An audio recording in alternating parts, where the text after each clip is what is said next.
শনিবার রাতে অল্পের জন্য বড়সড় অঘটনের হাত থেকে রক্ষা পেল ধর্মনগর থেকে আগরতলাগামী ডেমো ট্রেন।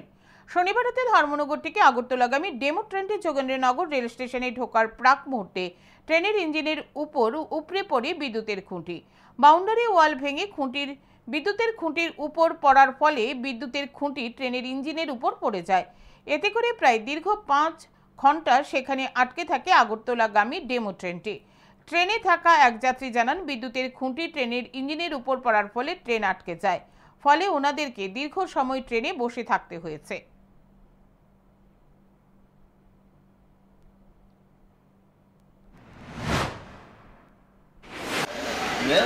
এখানে দেখা যাচ্ছে অ্যাপ্রোচ ছুটে গেছে, অ্যাপ্রোচের পাশে যে খুঁটি আছে না, বিদ্যুৎ খুঁটি, এটা হতে লেগে রয়েছে, যার জন্য আর যেতে পারবো না।